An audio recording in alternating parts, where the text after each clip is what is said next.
Muy buenas, sufridos ciudadanos. Ya lo han visto hoy. En Madrid estamos de huelgas. La famosa historia empezó el 15M, iba de un congreso a una asamblea en Cataluña, empezó la historia y ahora nos tocan huelgas.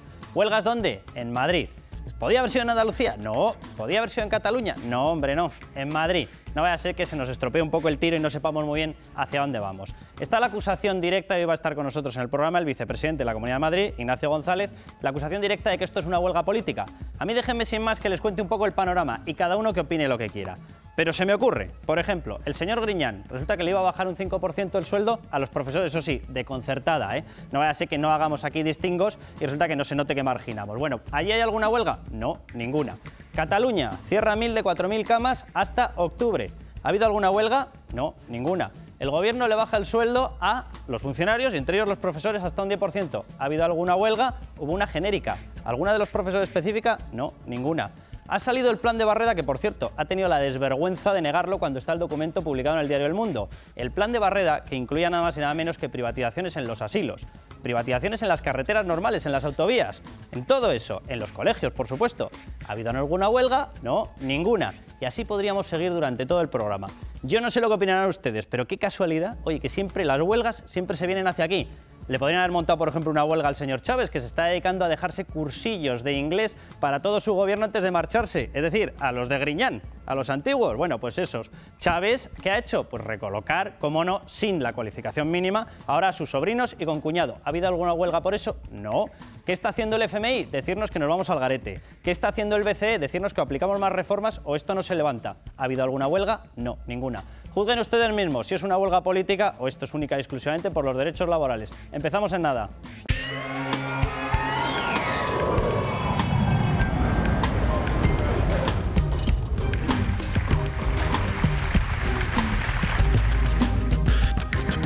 Déjenme que les presente a los tertulianos de hoy, invitados. Curri Valenzuela, muy buenas noches. Muy buenas noches. Vamos a hablar un poquillo de la huelga, a ver qué ha pasado. Hoy, con la de 5 millones de personas, de españoles que quieren trabajar y no pueden, y estos, que no sé cuántos son, que por 2 horas más que tienen que dar clase. ¿Cuánta gente querría? Pero qué poco... Pues nada, enseguida hablamos, que además tenemos un representante de UGT. Ricardo Martín, muy buenas noches. Muy buenas noches. Francisco Azorín, de la Federación, precisamente, de Profesores de UGT en Madrid. Luego nos cuenta, a ver cuál es el motivo de esta huelga. Cuando tú quieras, comenzamos a hablar y a comentar un poco las razones de la huelga. Graciano Palomo. ¿Qué tal, señor Cuesta? Amando de Miguel. El mundo a cuestas. Y el vicepresidente de la Comunidad de Madrid, Ignacio González. Buenas noches, Carlos. Muy buenas noches a todos. A ver si nos convencen. Está Rubalcaba, está el Gobierno, está el candidato a la presidencia por el Partido Socialista detrás de esta movilización. Yo creo que es una evidencia que esta huelga es una huelga de carácter político dirigida interesadamente por los representantes sindicales, por la oposición, es decir, por el Partido Socialista, Izquierda Unida y por todos estos movimientos que buscan, yo creo, que sacar rédito ante la cercanía de las elecciones generales. Solamente voy a dar un dato.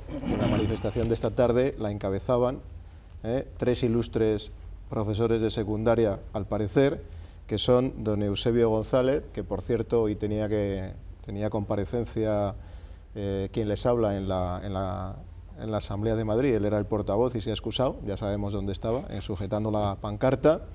Don Jesús Dionisio, exalcalde de Aranjuez y también diputado, que estaba encabezando la pancarta, y don Pedro Castro, exalcalde de Getafe y presidente de la Federación. O sea, los 3 cargos socialistas estaban al frente eso parece de la que pancarta. Estaban allí, por lo tanto, en fin, yo creo que esto es una evidencia. Si además añadimos las declaraciones del señor Rubalcaba, que quiero decir que en fin, el rostro del señor Rubalcaba ya es excesivo, ¿no? Es decir, le hemos oído muchas cosas, pero ya esta de la educación es tremenda. Dice que si por Esperanza Aguirre estaría detrás de todas las cosas el señor Rubalcaba. No, es que está. Es que el señor Rubalcaba ha sido miembro de este gobierno y del gobierno anterior. Es que este señor Rubalcaba fue uno de los responsables de la ley del sistema educativo, de la LOCSE, que es la que ha llevado al fracaso al sistema escolar español, y además la ha defendido contra viento y marea. Quiero recordar aquí que esa ley que llevó a ese fracaso y que se basaba en una cosa que llamaban ellos la comprensividad, consistía en que un niño con 4 suspensos pasase, porque era lo que esto era bueno para el aprendizaje de los chicos, ¿no? Bueno, pues eso que ellos hicieron y que llevó a ese fracaso tan extraordinario como a estudiar a los ríos de al lado y los, en fin, la flora y la fauna propia, pero no nada de geografía, historia nacional e internacional, eso no. Pues resulta que cuando el Partido Popular ganó las elecciones, lejos de aplicar el sectarismo, aplicó la ley, aunque no nos gustaba. Cuando terminamos nuestro mandato, hicimos una reforma para acabar con todo eso y aprobamos una ley de calidad de la enseñanza. Esa ley entró en vigor según entró el gobierno del señor Zapatero. Y el señor Rubalcaba, portavoz entonces, presionó para que la primera medida en el primer Consejo de Ministros fuera dejar en suspenso la aplicación de la Ley Orgánica de Calidad de la Educación. Es decir, le quitó la C. Y luego, claro, pues asistimos a cosas como estas de que él sabe qué hay que hacer para acabar con el desempleo, pero ha estado 6 años en el gobierno y nos ha llevado 5 millones de parados. Hay que tener rostro y así sucesivamente. Don Francisco, como miembro de UGT, hombre, a mí, ustedes, yo entiendo que tengan su argumentación, yo tengo que decir una cosa, pero me parece un poco extraño que en la pancarta aparezcan 3 cargos socialistas. Lamento profundamente que en un país democrático pues existan resabios franquistas, ¿no? O sea, me parece, y tú, Amando, lo sabes bien, cuando se acusaba una huelga de estudiantes, siempre en el franquismo se acusaba una huelga de estudiantes de huelga política, era sistemático. Bueno, o sea, ¿me pueden decir de verdad que porque un profesor, funcionario de carrera que supera una oposición y que tiene una cualificación, que está dando 18 horas a los niños para transmitir conocimiento, porque de 2 horas más de transmisión de conocimiento se perjudica la calidad? ¿Y que hay más calidad porque me traigo a un sustituto que dé 2 horas esas horas complementarias? Y sobre todo, dejadme que aclare una cosa, porque yo empiezo a tener la sensación de que aquí alguien se cree la historia de Carmen Calvo, de que el dinero no es de nadie y sale del cuerno de la abundancia. Lo digo porque cada vez que se paga un interino, eso sale de otra gente, que lo tiene que pagar vía impuestos. Y eso normalmente en toda tierra de garbanzos se llama paro. Entonces, a ver si empezamos a tener en cuenta que cuando se crea un empleo artificial público, sale de quitarle empleo al resto de la gente. Lo digo porque gente es tanto la que trabaja en lo público como la que trabajamos en lo privado. No vaya a ser que nos empecemos a creer una casta y esto se empieza a confundir. Carlos, pero vamos a ver, Lorenzo, lo que decían los profesores. Como muestra un botón, vamos a ver, se hablaba antes de que el término huelga política es un término franquista, neofranquista. Bueno, la guerra civil hace mucho que pasó, aunque la izquierda no se haya dado cuenta. Fíjense en el máximo responsable de Comisiones Obreras de Madrid. Creo que es absolutamente lamentable el que intenten ya buscar argumentos de ese calibre. Pronto ya no serán ni los de la ceja, será una conspiración judeomasónica como en los mejores tiempos del franquismo. Intentar plantear que esto es una maniobra de cualquier partido, creo que a estas alturas ya no cuaja. Realmente quien está detrás de todo esto es la señora Esperanza Aguirre. Yo creo que político es todo, hasta el baloncesto. Claro.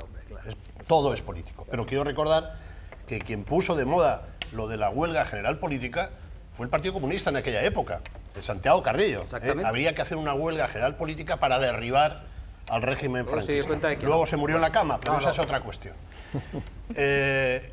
Aquí se han tocado, yo creo, así de pasada y sin querer, un asunto que es capital desde mi punto de vista.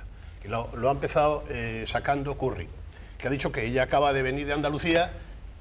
Suceden cosas peores y allí no sucede nada.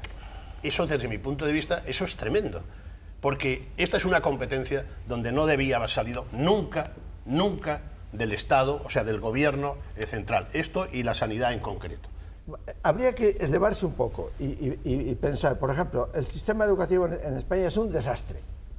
Yo soy el primero en reconocerlo porque llevo 40 años de profesor y lo sé. Es un desastre, porque los profesores no pegan golpe, porque las instituciones educativas no sacan buenos egresados, porque los alumnos faltan a clase todo lo que quieren, porque los profesores también faltan a clase, porque hay un derroche de personal para los fines. Cualquiera que haya salido a otra universidad extranjera la compara con las nuestras y se le cae la cara de vergüenza.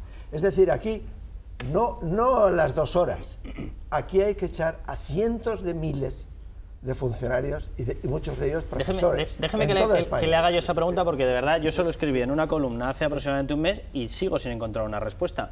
¿Por qué no se ha montado una huelga a lo largo de los 5 o 6 años en los que hemos ido viendo cómo se iba cayendo en el informe PISA de la OCDE la calificación del sistema educativo español? ¿Por qué los profesores que están tan preocupados ahora por la supuesta calidad de tener que dar 2 horas más? Y comparto plenamente el argumento de Ignacio González.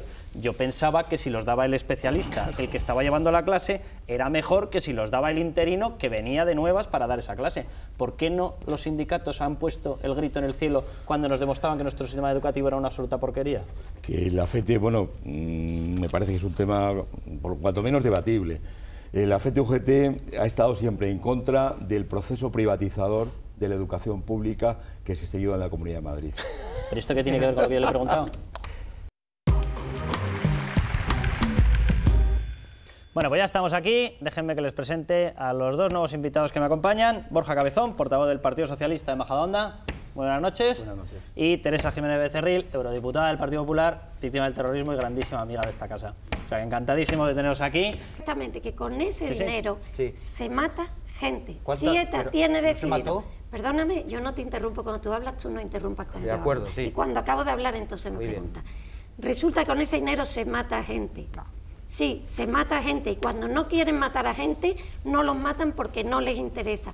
Lo saben todos los españoles que se mata a gente, por mucho que tú hagas así. Ahora mismo están parados sin matar porque no les interesa.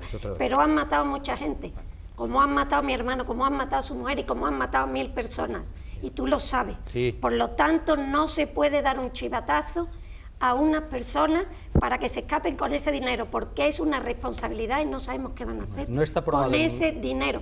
No está probado en ningún sitio que con ese dinero que usted dice se haya matado a nadie. Pero ¿qué va a hacer un terrorista con el dinero? Se haya matado Ricardo, ¿qué va a hacer un terrorista con el dinero? ¿Ir al cine o irse a comer? Se avisa a un terrorista, ¿vale?, que lleva muchos años siendo investigado por la policía, del cual hemos sacado mucha información policial, pero sabemos que es el correo con Francia para llevar el dinero. Como tenemos apretado a los etarras, que ya no dejamos ni que cobrasen el impuesto revolucionario, se decide hacer una operación contra él. Pero en plena negociación, cuando nunca había negociación, alguien entiende que es mejor dejar a este señor libre y no detenerle. Y que se sepa, descubrimos por la chicharra, por la baliza que hay dentro del coche del terrorista, del etarra, descubrimos el chivatazo, que si no, nadie sabría qué ha pasado. Primero, a mí me da vergüenza tener a unos responsables policiales, políticos, que están dejando que los policías que obedecieron órdenes se coman este marrón. A mí, de verdad, esto me da vergüenza. Yo creo que, al igual que el asunto antes de la huelga, esto es un acto o una situación eminentemente política. Sí. ¿Por qué es política? Porque en cualquier país civilizado, si hay una instrucción con un tipo de delito, no se reúne un gran cuerpo jurídico para determinar si es ese delito o es otro delito, porque eso ya es una interferencia política. Para empezar, la Audiencia Nacional es un resto del franquismo. Se llamaba Tribunal de Orden Público. Es un tribunal especial. En la Constitución están prohibidos los tribunales especiales. Eso ha de ser eliminado. Y en este caso es evidente que su conducta es eminentemente política. ¿Por qué? Porque todos sabemos qué va a votar cada uno de los jueces de ese tribunal. Y eso es una inmoralidad. Es con mucha libertad.